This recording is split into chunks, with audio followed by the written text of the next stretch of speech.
¿Qué tal? ¿Cómo les va? Muy buenos días, buen comienzo de semana para todos. Recibimos, tal como habíamos anunciado, al senador Álvaro Delgado del Partido Nacional. Gracias por venir. Un gusto, saludos a la audiencia. Bueno, ya pasaron algunas horas de, por lo menos, esta primera fase que se cierra, ¿no?, en la comisión investigadora. Ahora viene todo otro trabajo de repasar los documentos, de hacer análisis, eventualmente ver las posibilidades. Son como 25.000 folios, Claro. más lo que falta llegar todavía. Claro, y además también hacer un análisis político, técnico, jurídico. Me imagino que viene todo un trabajo muy intenso que le va a llevar algunos meses. ¿Cuándo tienen pensado tener la decisión efectiva, más allá de lo que anunciaron, ¿no?, de enviar a la justicia? Pero, ¿qué casos ir a la justicia y cuáles no? ¿Cuándo van a tomar esa decisión? ¿Y cómo la van a tomar? Te cuento un poquito la cronología porque esto fue medio vertiginoso. ¿Te acordás que en junio, el 29 de mayo, asumió Diego Labat, director blanco en ANCAP, nacionalista en ANCAP, el contador economista Labat?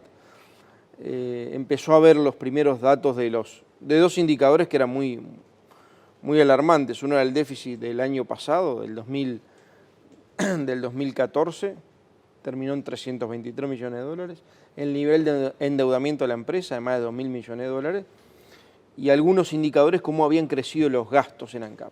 Y ahí estuvimos hablando, tuve una reunión con él y con Luis Lacalle Pou.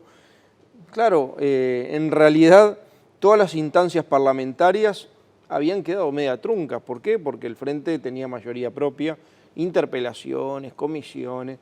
Y bueno, y se planteó la idea de la comisión investigadora. Me acuerdo que el primero que la lanzó en un tuit fue Luis Lacalle Pou, que estábamos evaluando eso, que estábamos proponiendo una comisión investigadora. Y la semana siguiente se planteó en la bancada de senadores del Partido Nacional, lo planteó en nombre de nuestro sector Luis, y yo fui el miembro denunciante, con lo cual tuvimos un mes de preparar los 12 capítulos de la denuncia. A partir de ahí... Una pausa. ¿Les sorprendió que aceptara el Frente Amplio la investigadora? Yo tenía la impresión al principio, en base, claro, a la experiencia que uno tenía en el Parlamento estos 10 años, que todas las comisiones investigadoras habían dicho que no. Las interpelaciones terminaban con mayoría propia, siempre apoyando al ministro de turno, y en las comisiones también. Con lo cual uno presuponía, yo cuando fui a plantearle al presidente del Senado lo de la comisión preinvestigadora, que es condición previo a la formación de la comisión investigadora, con 12 capítulos bien fundamentados, uno tenía la sensación de que iba a ser difícil.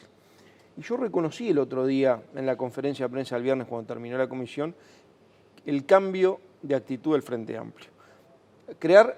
Habilitar una comisión investigadora por primera vez en 10 años, me parece que es una buena oportunidad, no solo para transparentar la información, para conocer una cantidad de cosas que si no, no las hubiéramos conocido, porque esto no es nuevo lo que está pasando, ¿verdad?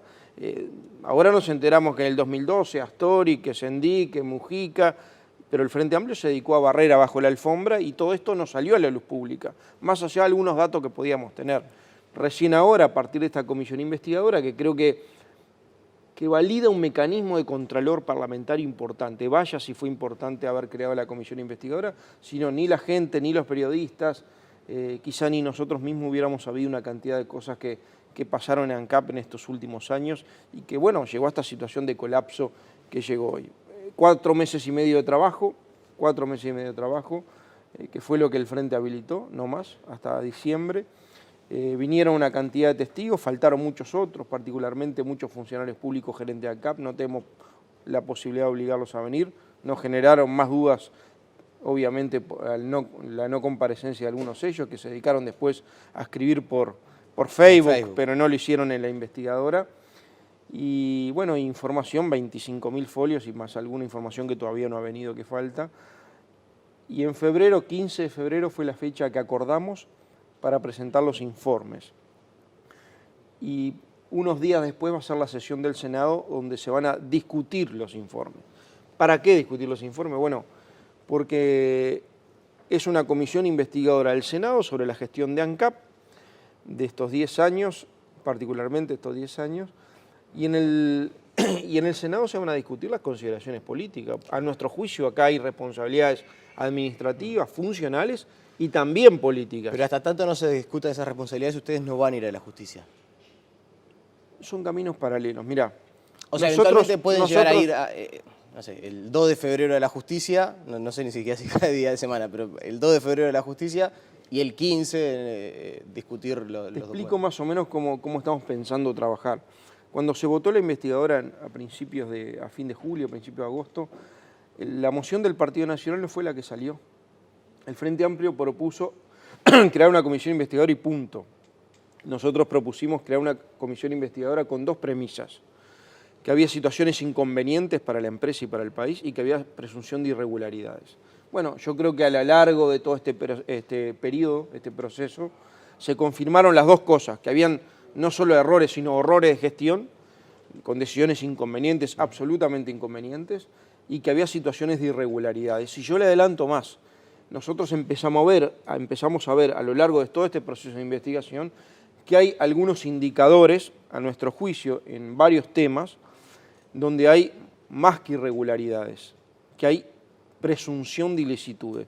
Cuando hay presunción de ilicitudes, quien determina si hay o no ilícitos no somos nosotros, sí, es la justicia. Por eso es que decimos que paralelamente con la presentación de los informes, posiblemente en esa fecha, quizá un poco después, porque me parece que está bueno anunciarlo en el Senado sobre qué temas nosotros vamos a hablar de gestión, sobre qué temas vamos a hablar de irregularidades y sobre qué temas vamos a hablar de presunción de ilicitudes, previo pasaje por la bancada de senadores del Partido Nacional, que es quien va a avalar el tema, de los informes y del pasaje a la justicia, es que vamos a estar seguramente elevando lo que nosotros entendemos donde hay algunas presunciones para que la justicia decida y nos dé garantía a todos. Brevemente vamos a repasar 15 segundos de lo que decía Rubén Martínez Huelmo en la conferencia de prensa al finalizar la comisión investigadora el pasado día viernes, para centrarnos sobre un asunto que parece bastante crucial. Lo repasamos. Pasaron 4 meses y medio y la norma violada no aparece. Porque de eso se trata. Después lo de la gestión es otra cosa. Hoy, en principio, lo que tenemos que decir es que la norma violada no aparece. ¿Hay norma violada o no?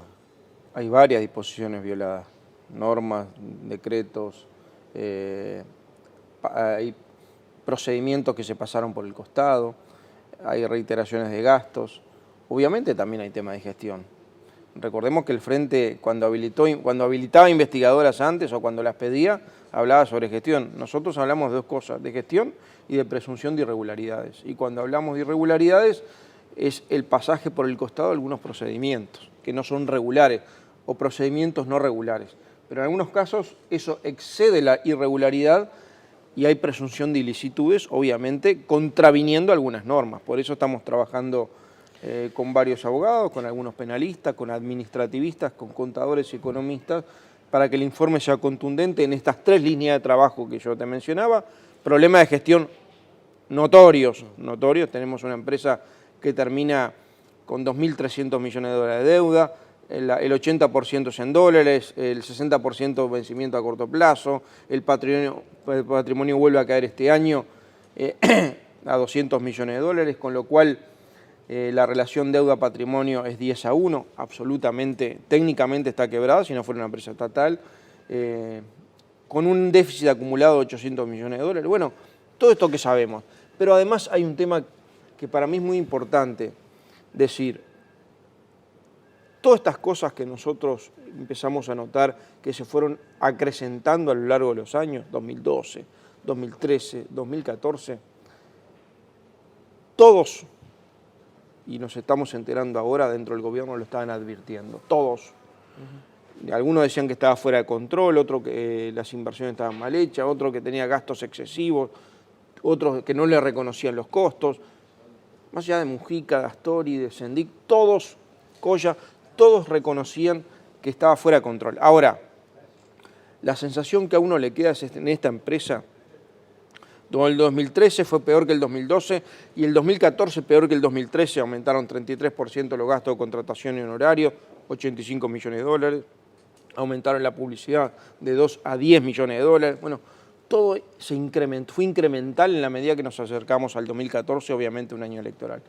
Era una empresa que era como el Titanic, veías el iceberg y mientras tanto arriba seguía la fiesta y apretaban el acelerador. Nadie estuvo dispuesto a decir, bueno, hay algo que hay que hacer para tratar de no estrellarnos. cambiar el rumbo, achicar costos, reprogramar Ya vamos a inversiones. profundizar sobre eso, pero quiero preguntarle, hace algunos días estuvo... Que se quede tranquilo Martínez Huelmo, que el senador Martínez Huelmo, que en el informe va a estar específicamente un informe jurídico con respecto a la normativa. Hace algunos días estuvo Jorge Saravia acá y me decía, esto es como un Lavallato un poco más chico, ¿no? Haciendo referencia a todo el escándalo de corrupción de Petrobras. ¿Usted coincide con esa apreciación? Más chico en cuanto a las cantidades, ¿no? La Bueno, corrupción lo que pasa es que grave. en relación al PBI no es más chico. En relación al PBI de cada uno de los países no es más chico. Claro, pero por las características. Ahora, ¿Esto es un escándalo de corrupción? Ahora. Yo en realidad no conozco el detalle de lo que pasa en Brasil. Yo lo que te puedo hablar de ANCAP, a mí no me gusta mucho, soy muy respetuoso de nombres, de situaciones. Obviamente es escandalosa la situación de ANCAP, escandalosa. La verdad nunca me imaginé que una empresa pública hicieran tanta fuerza para fundirla. La verdad, con tan mala gestión, con decisiones inconvenientes, con irregularidades las que vimos a lo largo de estos 4 meses y seguramente las que no vimos y tenemos que investigar y profundizar. Producto en este caso de un balance positivo de haber hecho una comisión investigadora. Pero estamos hablando quizá de la peor gestión en empresas públicas que se conoce, ¿no? En la principal empresa pública del país y en la que factura más. ANCAP factura cerca de 4.000 millones de dólares por año y termina técnicamente quebrada. Si no fuera estatal, obviamente estaría fundida. Usted le reclamaba autocrítica al Frente Amplio. La conferencia del viernes decía, el Frente Amplio entendemos que le faltó autocrítica. ¿Se hacen ustedes también una autocrítica acerca del rol que ha desempeñado la oposición en el pasado periodo de gobierno en ANCAP? Haber generado toda esta situación años después, más allá de las disposiciones y de lo que se firmó y lo que no se firmó. Pero ahora, a la interna del Partido Nacional, ¿hay que hacer una autocrítica acerca del rol que se desempeñó como oposición dentro del directorio de ANCAP en este escenario? Mira, yo le reclamaba al Frente Amplio autocrítica porque parte de la cultura era de impunidad, de que no pasaba nada. Seguimos en la fiesta y no pasa nada. Y cuando vinieron a la comisión vinieron a justificar todo, ni siquiera a reconocer errores, excepto el último día que Coya, al cual yo he sido muy duro con él, creo que es parte del problema y por eso digo yo creo que tiene que dar un paso al costado para buscar la solución, o para ser parte de la solución o ayudar a la solución, que donde dijo ANCAP está en crisis y han habido errores y obviamente aprendizajes. La autocrítica la tenemos que hacer todos y quizás no la acción, sino la difusión de la acción tendríamos que haber sido más enfáticos. Más allá de algunos reportajes, de algunas decisiones que fueron públicas, yo puse como anexo en las denuncias, en los 12 capítulos de denuncias, gran parte de las actas de los directorios, donde los representantes, por lo menos del Partido Nacional, se opusieron, votaron en contra, pidieron auditorías o reclamaron información, porque era muy común, tan común que pasó la semana pasada y ahora te voy a dar un ejemplo, de donde el presidente, como no hay gerente general en ANCAP, el presidente toma decisiones y después la manda al directorio para que las ratifique. Entonces después te quejás o votás en contra o dejás constancia, pero en realidad la capacidad de acción es muy poca. Es más, muchas veces había directorios sin los directores de la oposición. Está pasando hoy, muchas veces se juntan, no los formales, los informales en donde se deciden las cosas. Mira, te voy a pasar un ejemplo para que veas que en realidad hubo más que errores que aprendizaje, ¿no? Porque de estas prácticas se siguen haciendo. La semana pasada se suspendió el directorio 2 veces y la anterior semana también hubo directorio. Dentro de los temas que habían planteado era capitalizar Cemento del Plata en 25 millones de dólares. ¿Qué pasó? Lo hizo el presidente de ANCAP, Coya. Obviamente va a pedir la ratificación del directorio después, pero ya el acto administrativo se hizo. Capitalizaron la semana pasada en 25 millones de dólares Cemento del Plata, que es la responsable del desastre de la cal, del desastre de la planta de cal, del desastre de los números de Portland. O sea que ustedes sienten que a veces, por lo menos en los hechos, por más que esté presente la oposición, están medio pintados. No. Para hablar en la jerga popular. popular. Gran parte de los datos que salieron públicos en función del déficit, del endeudamiento, de la relación deuda-patrimonio, los ha dado el propio director nacionalista de ANCAP, que el otro día fue con el directorio, podía haberse eximido de ir, porque en definitiva es de la oposición, fue con el directorio de ANCAP y dijo, yo tengo una visión diferente, y lo dejó a constancia. Creo que va a tener este déficit, creo que va a tener este nivel de endeudamiento, creo que la relación es técnicamente inaceptable, entre 10-1 lo que debe con respecto al patrimonio. Y es más, muchos de los datos públicos que se han sabido han salido por el propio director nacionalista Diego Labat. Así que estamos muy orgullosos de su tarea. Me quedan 3 minutos y queda solo casi que a manera de ping-pong porque me quedan varios asuntos por preguntar. Si la capitalización de ANCAP dependiera de una ley con mayorías especiales, ¿ustedes pondrían como condición remover a Coya y a los integrantes del directorio? No, mucho más que eso pondríamos. Como condición pondríamos tomar algunas medidas de gestión removedoras que hay que hacer para encaminar el rumbo. ¿Por ejemplo? Mirá, te voy a poner un ejemplo porque tenemos que poner todo arriba de la mesa. Este año se capitalizó, la gente no sabe, pero capitalizamos todos ANCAP en 100 millones de dólares. Si vemos toda la evolución de cómo se dieron las tarifas de ANCAP, los ajustes, hacia la baja y hacia el alza. Dieron 3 en el año, se bajó menos de lo que se tendría que haber bajado en enero, se subió más de lo que se tendría que haber subido en julio y se bajó menos de lo que se tendría que haber bajado en octubre, producto que había una decisión de tratar de utilizar la tarifa para recaudar impuestos e ingresos de ANCAP. 100 millones de dólares. Tengo miedo, y acá es la primera prueba del 9 sobre cuál va a ser la actitud del gobierno, si va a ser de apertura o seguir como si nada pasara, lo que pasa en enero cuando se ajusten el IMESI. El IMESI se ajusta todos los eneros, el IMESI solo para las naftas, no para el gasoil, se ajusta hasta por el IPC. El año pasado se ajustó el IPC más 4,5%, llegó a un 13 y pico. Esperemos que este año no sea así, que no sigan ajustando el IMESI, que es el impuesto a las naftas, que es la mitad del precio de las naftas. Desde octubre hasta enero, porque se mide cada 3 meses, se hace una evaluación del precio de los combustibles, el petróleo bajó un 20 a 25% promedio. Y el dólar, desde la última referencia a octubre, en octubre ANCAP tuvo 2 referencias, que siempre las pone para su paramétrica. El valor del petróleo puso $50, hoy está a menos de 40, y puso el dólar a 29.60, hoy está a 29.80, menos de 1%.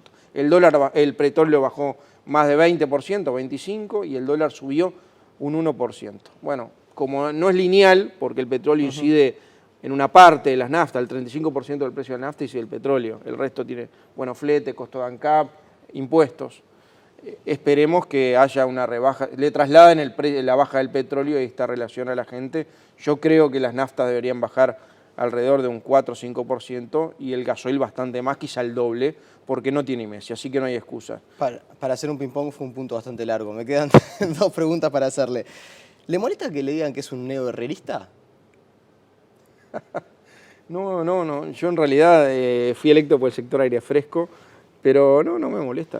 A ver, no sé con qué sentido lo dicen. ¿Con qué sentido lo dicen? No, le critican, o por lo menos dicen que vienen como en una nueva intención de privatizar las empresas públicas. Y lo ha dicho el senador de León, le han expresado algunos integrantes en del realidad sector de trato de Raúl poner Sendic. la mira bien alta y me lo tomo con humor. Ahora, los que dicen defender las empresas públicas, lo que han hecho es fuerza por fundirlas. De León lo que pasa... A ver, yo he visto que en muchos eventos de Alur y de ANCAP había una figura repetida que era Kicillof, que venía, que se hicieron muy amigos, y seguramente muy amigo de León. Y se ve que lo contagió en 2 cosas, en la descalificación y en el manejo de las empresas públicas. Se ve que la cámpora permeó en algunas cabecitas, pero a mí no me afecta. Tenemos una cámpora uruguaya. Y aparentemente. Bueno, ya sobre el final, después de esto de ANCAP, ¿le queda la impresión que alguien que gestionó la empresa de la manera que la gestionó Sendic queda, le estoy consultando a Álvaro Delgado político, no a Álvaro Delgado en cuanto a la investigación, pero queda de alguna manera inhabilitado para gestionar un país? Es decir, alguien que gestionó ANCAP así, ¿puede gestionar el país? Pero yo no puedo decir eso, lo tiene que decir la gente cuando vota, yo no lo puedo decir. Yo lo que tengo que hacer es presentar los informes. Queda así, en la campaña lo van a decir. Presentar los informes, situaciones de gestión, situaciones de irregularidades y lo que tenga presunción de ilicitudes a la justicia. Si hay consecuencias penales, lo determina la justicia, no lo determino yo. Si hay consecuencias políticas, lo va a votar el Senado de la República. Vamos a ver qué hace el Frente Amplio, más allá de las visiones que tienen diferentes, si terminan votando todos juntos o no, la prueba de 9, que en definitiva todos son responsables, algunos por acción y otros por omisión. Álvaro Delgado, le agradecemos su presencia aquí en Tele Buen Día. Bueno, seguramente volveremos a conversar en el próximo año ya, así que felicidades. Feliz año y saludos a la audiencia, una feliz fiesta. Hacemos la pausa, que pase muy bien, hacemos la pausa y seguimos con más noticias.